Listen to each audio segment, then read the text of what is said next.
Hey guys, checking in again with another video. This time we're doing something a little bit different, and fair warning, might involve some numbers. I'm sure you've all heard or at least seen some of these people that are claiming that the lockdown is responsible for our economic trials and tribulations rather than the virus. So I just wanted to dig into that a little bit. Saying lockdown is responsible rather than the virus is resting on a pretty big assumption. Namely, you have to assume that people are just going to act normally, like nothing's going on, if we're not having some sort of lockdown in place. And you might think that would be the case if you saw some of the photos of people in Wisconsin just crammed into bars um, immediately following the Supreme Court decision to overturn the governor's executive order with some of those safety measures in place. But unfortunately, for those getting a little bit antsy and wanting to throw caution to the wind, 83% of Americans polled think that lifting restrictions will cause some sort of resurgence in the virus. And hold on. First of all, let's stop for a second and talk about this. 83% of Americans agree on something. When's the last time that happened? I'm pretty sure the last time 83% of us agreed on anything involved everyone hating British tea or something. Can't remember exactly what went down there. Uh, it'll come to us. Um, Pretty sure it was the tea thing. Anyway, moving on, I could tell you, in the absence of some sort of control in Georgia,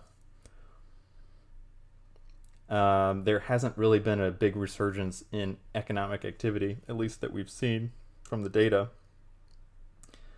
And a friend of mine actually sent me a paper about a comparison between Denmark and Sweden.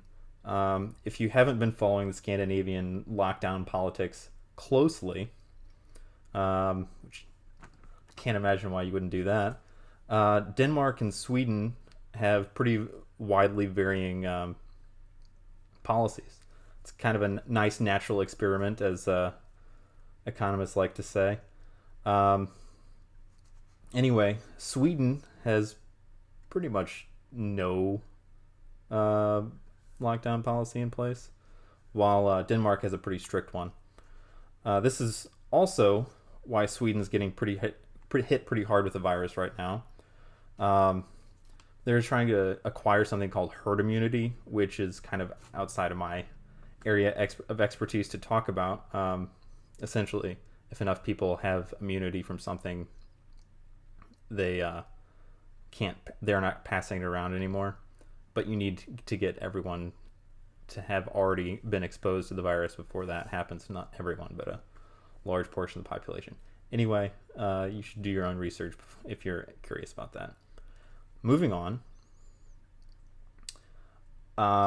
you might think that Sweden's economy would be behaving pretty well right now, given that, but you would be wrong. There's not a lot of difference between Denmark and Sweden's economic performance. Um, Denmark has a slightly steeper downturn with 28% reduction in spending versus Sweden's 25%. It's pretty negligible. Um, you might say Sweden and Denmark are different countries, so we shouldn't be comparing those two. So to that, I'm just going to respond by throwing up a picture. Um, it's pretty homogenous. You can you can see these people look pretty much the same. That's not a great way of putting that. Scandinavian society is very homogenous, though. Everyone's pretty much in the same culture, and the governments are also very similar. Anyway, if we want the economy working again, we have to go about it a different way, and that requires leadership. No, not that. Um, Leadership. Perhaps the best example is South Korea. Um, they went about it by doing some pretty aggressive early um, restrictions, and then after that, they ramped up testing um, as quickly as possible, and then they did contact tracing, and strong action on the part of the government made people feel a bit more safe about doing things, because after they opened things back up, they knew where any outbreaks might have occurred, and they were able to track down anything before it became serious. And here you can see a picture. This is just a couple of weeks ago. People waiting in line at a restaurant. People are pretty comfortable to go about their normal lives now in South Korea, and for good reason. They've done a pretty good job.